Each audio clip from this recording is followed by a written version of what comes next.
One meaning of Hatha, which we've already looked at, means tenacity. To reshape the body, to in a way, to re-engineer the whole system in a very fundamental way, takes a certain level of tenacity. This is not even for God, because it seems he took a holiday on Sunday. Yes, Shiva didn't, but from where you come, most of you, God took a break on Sunday, so he is not a Hatha Yogi, he cannot be. Hatha Yogi has a tenacity, there is no Sunday, Monday for him, he's on and on. Because if you don't do that, you cannot recreate a body which has already become an adult. This is recreating the body, means first time your body has been created largely from an information that has come from your parentage. What memory their bodies carried, what was one, two come together and a more complex memory system is formed every time a child is born. So the shape of the body, the tone of how your system is, everything largely shaped from this memory. Now, if you are in a certain way, there are ways to do this. We can actually set up long-term experiments if somebody is willing to fund and do, we can show. Right now you trace back, let's say, 5 generations ago, my great-grandfather, great-great-great-grandfather was a great guy. He was very intelligent, very physically fit and capable of many things. I want to become like him. We can do certain type of yoga so that we are able to largely take that part of the memory in your system.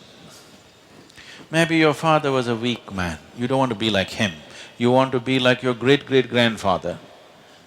There are certain types of yogas to identify that memory and activate that memory to the maximum. That will not be the only one, but that will dominate. So yogic system looked at it this way, or another way is, generally the yogic system follows this. When the Saptarishis sat in front of Adiyogi, their only aspiration was, they wanted to become like him. They were not interested in fathers and grandfathers. So he said, we'll obliterate every other memory and you work on this.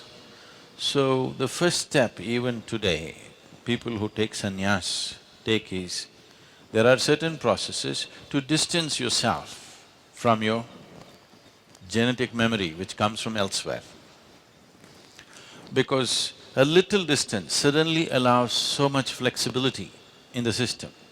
But if you take away the genetic memory, if you successfully alienate yourself from the genetic memory, you must be very conscious to reshape yourself the way you want. You must have the necessary sadhana. Otherwise, no memory, no consciousness, this will go… people may die soon. It's possible. If one distances himself from his genetic memory and does not do the necessary work that is needed to rebuild the system, his system may collapse within a certain period of time because it's the memory that is in the genetic substance which holds the body in a certain level of integrity. Why one person's body seems to be much more integrated than another, naturally, is essentially because of the type of memory that they carry. So in Hatha Yoga, we are not trying to, at least at this stage of doing things, we are not trying to distance from the genetic memory, we are trying to take the best that is there in us. There may be all kinds of people. Let's say if you look back last 25 generations, the family tree, if you look at it, if you look at the immediately previous generation, you are only concerned with 2 people, your father and your mother.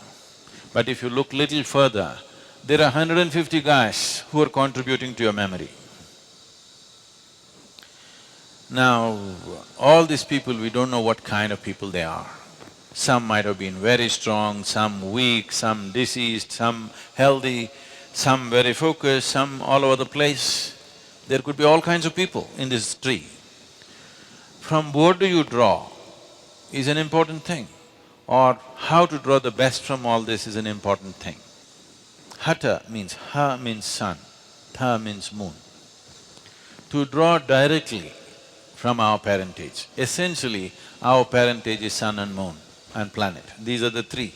The planet is the womb, sun and moon in some way are impregnating and this is happening. If there is no sun, there would be no life. If there is no moon, life wouldn't be the way it is right now, it would be probably some other way. So these three dimensions are playing an important role. So one aspect of Hatha is to keep our parentage aside. My father, my grandfather, all these people, you keep them aside because ultimately all their lineage goes to sun and moon. You want to draw straight from that. That is what Hatha Yoga means. You bring such a balance that this intermediate transmission is lost and you draw directly from that as life was made. On the way, so much corruption has happened through millions of generations. You want to eliminate that and you want to draw straight from your father and mother. Sun is seen as the father, moon is seen as the mother. As we have been many times looking at this, our mothers have had the eligibility to become our mothers only because they were synchronized with the cycles of the moon. Otherwise, they would not be eligible to become our mothers. They could bear children only because of that. So, to directly associate with the original mother and the father, in between, in yoga we say in between is all corruption. All mix up, genetic and other memories, all kinds of things happened. Some might have been good, some might have been bad, all kinds of mixtures, we don't have control over that. So to draw directly from Ha and Ta, that is the sun and the moon. So, the nature of Hatha Yoga is to gradually connect with the sun and the moon, rather than you must check this after 2.5 years of practice. Sounds too long? Every day, 2.5 years if you practice, if you simply close your eyes like this, you must be able to say, what phase of moon is today? Because it's so manifest in your system. A Hatha yogi, if he closes his eyes, he must be able to say what phase of moon. There are other aspects of the sun one can know, which is more complex. But at least the moon phases one must know within himself. This is completely absent in people. That means totally disaligned with the original source of our physical manifestation. So physical is important if you want to do things in the world. If you just want to realize yourself and leave your body, there are other ways to do it. Simply like this we can have you pop, but don't do it in the ashram, okay? If it is just a question of realization, it can be done in so many ways. You want to be realized and you want to live powerfully, then Hatha becomes an important aspect.